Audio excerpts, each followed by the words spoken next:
This is the most cold-blooded bureaucratic ambush to take place behind palace walls in a generation. Princess Anne has just shattered 3 decades of administrative silence, blindsiding Camilla with a ruthless security freeze that has effectively split the royal household in two. I will be completely straight with you. When my contact inside the security detail confirmed the details of that Tuesday afternoon, it felt like a long overdue reckoning. For years, those of us watching from the inside have seen the Queen Consort quietly rewrite the inventory rules, treating historical artifacts like personal spoils of war. Watching that system of entitlement get systematically dismantled in a matter of minutes, while she stood completely powerless in her own hallway, is incredibly satisfying. She built an entire empire on the assumption that nobody would dare question her paperwork, and just proved her entirely wrong. What I am about to expose is the frantic paper trail left by a panicked clerk, a devastating confrontation in the king's private library, and the exact moment Catherine uncovered this stolen legacy to drop the ultimate checkmate on the Queen Consort. The heist began exactly 4 weeks after the world stopped in 1997. Kensington Palace's stifling, quiet rooms became the backdrop for a specialized inventory team processing Diana's personal estate. Watchers clocked the afternoon progress as these catalogers finally reached her private dressing table. Lying under the harsh white lights was a flawless Art Deco emerald bracelet. This deeply personal piece remained completely undocumented by the official Crown Jewelry office. Flashes from the archive cameras ceased quickly, leaving a cold, explicit notation in the ledger, reserved for 15-year-old Prince William. Meanwhile, outside that room, a very different kind of history was being manufactured. Camilla watched the global wave of public grief with sharp anxiety and deep resentment. Whispering in a quiet corridor, she bitterly complained to a close confidant that Diana would go on controlling the family from the grave. Hours later, she was privately reviewing the cataloged velvet cases when her fingers brushed against a hidden green envelope. Diana's looping handwriting inside explicitly stated her wish that William would one day place this exact bracelet on his future wife's wrist. Imagine the sheer panic that set in when the political weight of that letter became clear. Obviously, a future royal bride flaunting Diana's raw emeralds at Westminster Abbey would ruin Camilla's carefully planned PR rehabilitation.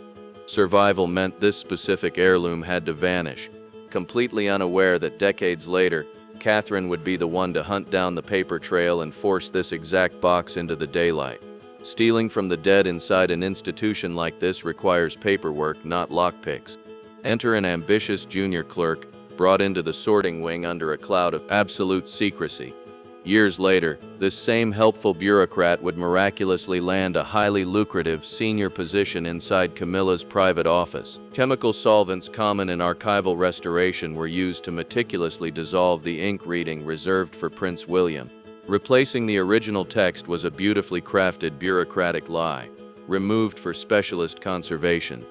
Naturally, the London workshop listed on the registry never actually received the package. Inspection of the master delivery logs for that afternoon reveals a completely blank space next to the tracking number. Altering a ledger, however, still requires a moment of physical vulnerability to execute. Guards, archivists, and royal aides normally kept the sorting floor under constant surveillance. If you want to know how this administrative war reshaped the succession, hit that subscribe button right now because we track every classified document leaked directly from the household. Ironically, the perfect window of opportunity was opened by Charles himself. Seeking to ease the emotional friction radiating through the household, he stepped into the room. He waved his hand, ordering the entire staff and security detail to take an unlogged extended break. Generosity has a funny way of backfiring in Windsor. The vast sorting room fell dead silent, completely empty, and the security cameras were conveniently down for a standard tape rotation. Under the cover of this perfect palace blind spot, the velvet case was quietly lifted from the table and slipped into a private storage suite. For 27 years, the stolen green stones slept in plain sight. Clarence House became the ultimate sanctuary for a piece of history that officially did not exist. Camilla refused to bury the velvet box in a hidden wall safe or a Swiss bank vault, choosing instead the most arrogant hiding place imaginable. Every single evening, she walked right past it, tucked away at the very back of her private dressing room drawer. Buried beneath a heavy, folded cream silk scarf, Diana's emeralds rested just inches from the queen consort's bed. It remains a striking piece of palace irony that the very woman who complained about Diana controlling the family from the grave chose to sleep next to her ghost every single night. Safeguarding the incriminating green letter, however, required a much more devious level of administrative camouflage. Camilla recognized that if an auditor discovered the emeralds, she could easily dismiss it as a logistical oversight by careless staff. Finding a handwritten note from Diana addressed explicitly to her son, however, would destroy that convenient defense instantly. Deftly, she slipped the unbroken green envelope inside an old, dust-covered leather correspondence box. This was not a regular storage container. It was a chest bearing Charles's personal Prince of Wales cipher from the late 1980s. Hiding the evidence of a fraud inside the king's own ignored historical paperwork was a calculated risk that paid off for decades. She knew that Charles's intense aversion to revisiting the wreckage of his first marriage guaranteed he would never open that specific box of documents. Conspirators always trip over their own arrogance, and this operation was no exception. The entire 27-year concealment rested on a single condescending assumption. They believed that if an unsuspecting maid, a junior archivist, or a curious royal ever opened that drawer, they would see nothing more than generic green rocks. To an untrained eye, one Art Deco emerald looks identical to any other piece of the massive crown collection. Charles's ongoing silence and his absolute refusal to ask questions about his late wife's vanished personal items acted as the perfect protective shield. When the palace security logs were finalized each night, the secret remained intact. They truly believed the paperwork trick had worked forever. The entire 30-year deception unraveled because of a single digit. A routine, low-level digital cleanup of the palace archives was initiated to scan and index late 20th century paper ledgers. Working through thousands of tedious entries, a junior clerk flagged a minor administrative error. A loan catalog number on a scanned page failed to match its physical description. Because the entry directly involved historical family assets, supervisors immediately routed the paperwork audit to Princess Anne. Enforcing the internal regulations of the crown is a task Anne approaches with absolute, unyielding precision. She reviewed the suspicious register, zeroing in on the 5 words written back in 1997, removed for specialist conservation. She contacted the London workshop, which confirmed they had no record of the item, and a subsequent check of the central vault yielded absolutely nothing.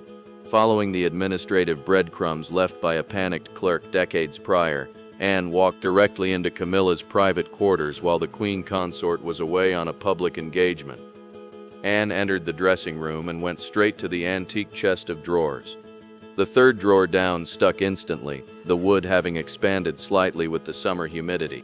Refusing to call a footman, Anne braced her hand against the frame and forced the wood open with a sharp echoing crack.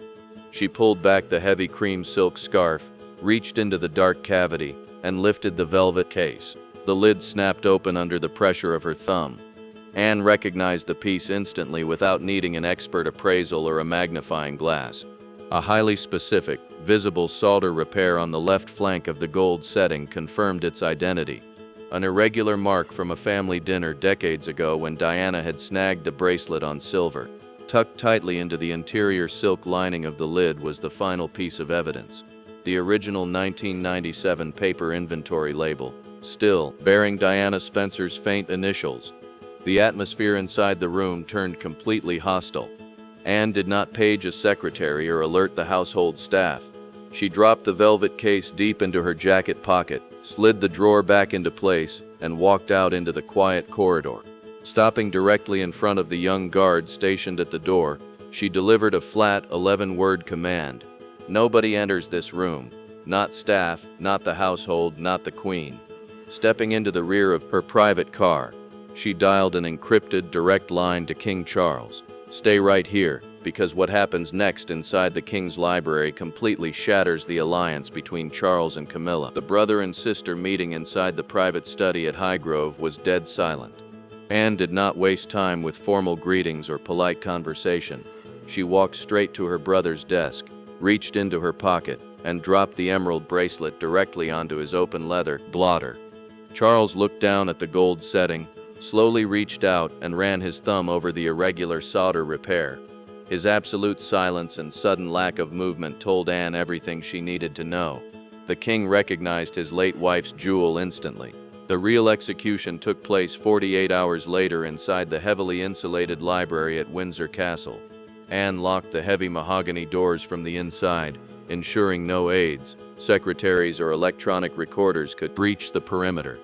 Standing directly across from Charles and Camilla, she slammed the open velvet case down onto the polished conference table.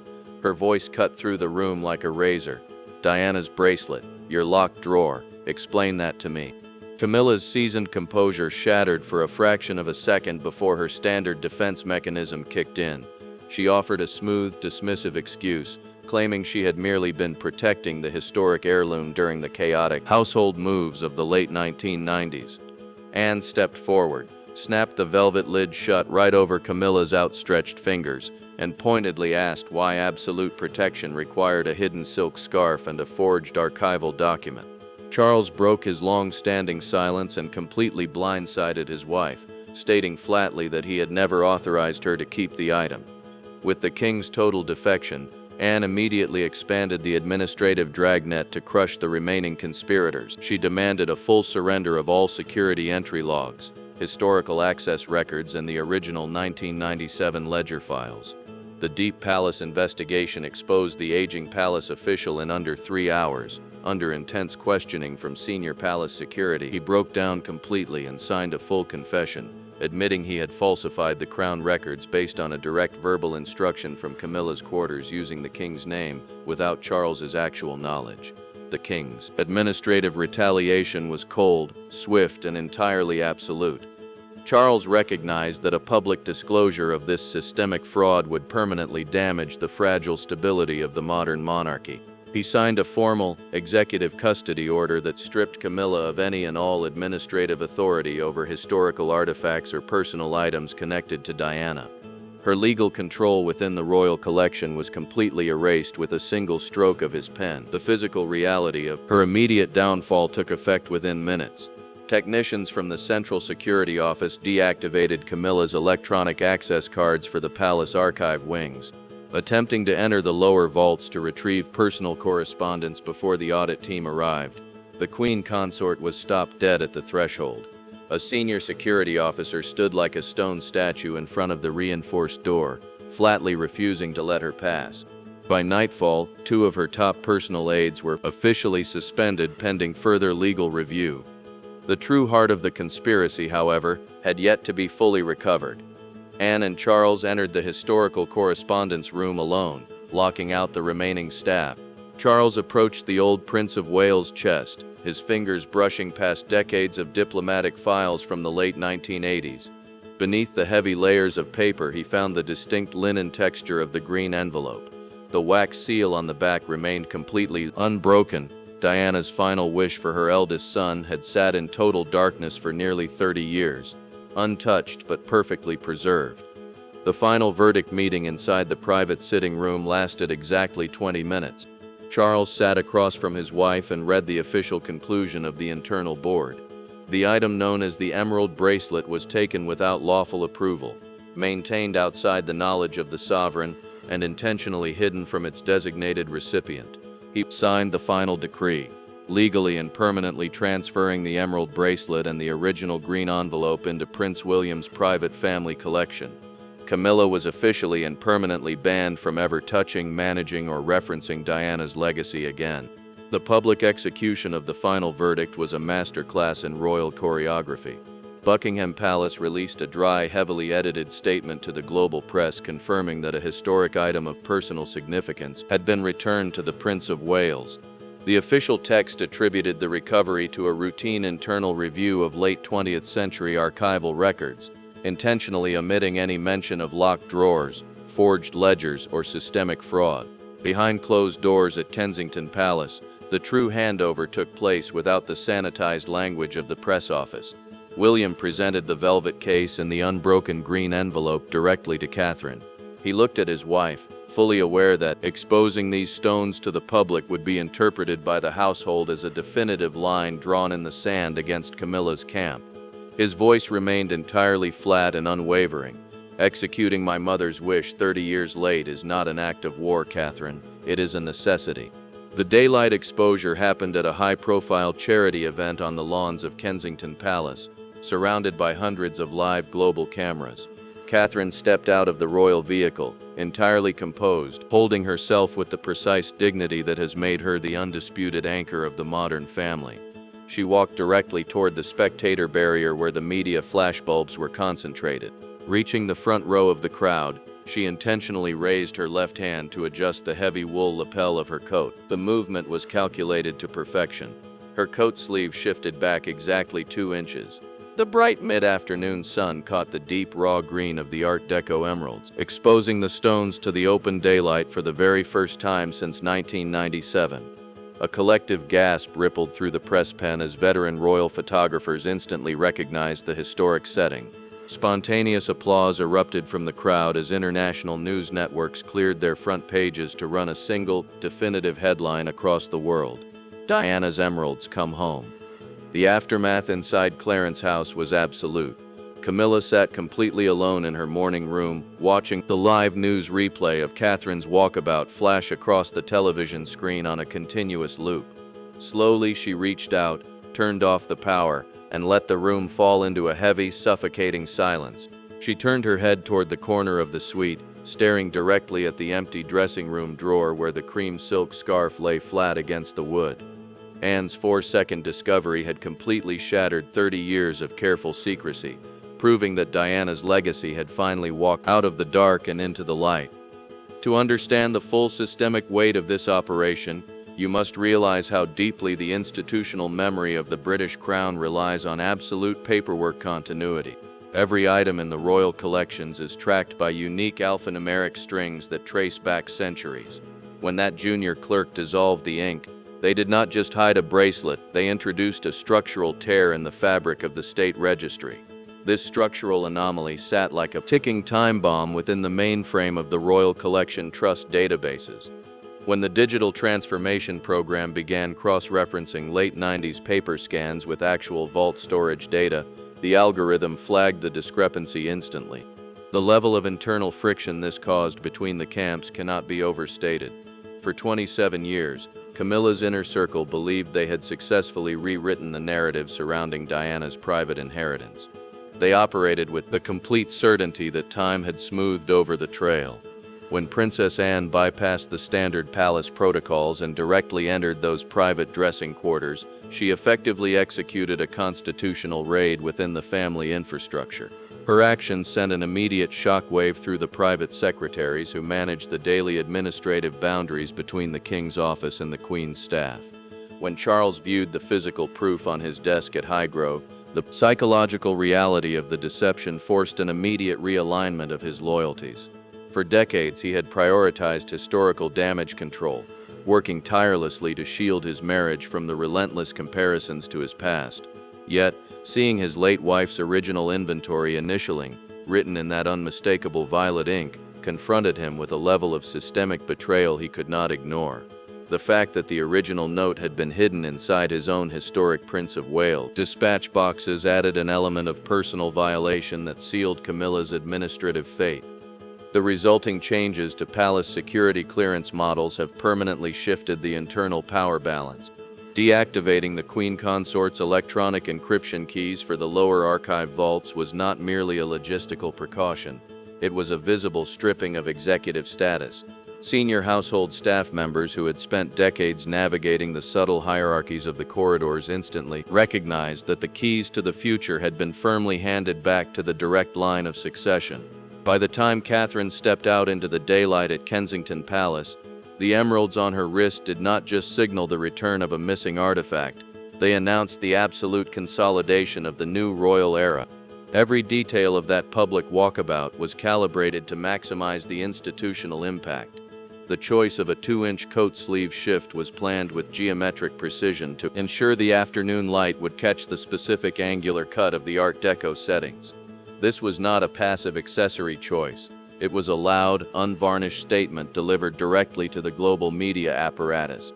The spontaneous eruption of applause from the spectators confirmed that the public fully understood the unwritten message. The narrative of concealment had failed entirely, leaving the empty drawer at Clarence House as a permanent monument to a 30-year secret that could no longer be kept in the dark. We are completely pulling back the curtain on Windsor's final power shift. Make sure you are subscribed and drop a comment below with your thoughts on Catherine's strategic public reveal. The legal transfer documents signed by the king ensure that this specific asset can never again be absorbed into the broader state archives or the crown jewelry collections. By placing the emerald bracelet directly into Prince William's private family collection, Charles created an unbreachable legal barrier around his late mother's original intent. This move permanently isolates Camilla from any future administrative intersection with Diana's material legacy. The ultimate irony remains that 3 decades of meticulous ledger manipulation, chemical alterations, and strategic silence achieved absolutely nothing but the total acceleration of her own internal isolation. The palace walls have closed, the registry has been corrected, and the true trajectory of the modern succession has been written in stone. Let us be completely unsparing about the strategic mechanics at play here. When you evaluate the physical architecture of Clarence House, you realize that hiding this piece was a profound act of psychological warfare against the direct line of succession. The private dressing room of the Queen Consort is not merely a domestic space. It is a heavily protected operational hub within the royal perimeter, staffed by personnel whose entire careers depend on discretion. For 27 years, these individuals participated in a silent conspiracy of omission, looking away every time the drawer glided open. This was an active choice to keep Prince William entirely blind to his own maternal inheritance while his stepmother enjoyed the unearned privilege of possession. Furthermore, the discovery by Princess Anne serves as an administrative execution that cannot be appealed. Locking down that dressing suite signaled the absolute collapse of Camilla's protection network. The equerry's rapid confession proved palace loyalty is entirely transactional. Every administrative trace of her influence has now been systematically erased, leaving her isolated inside her own home. The crown belongs exclusively to the future line. No backroom ledger fraud can alter that destiny. Now, I want to hear from you.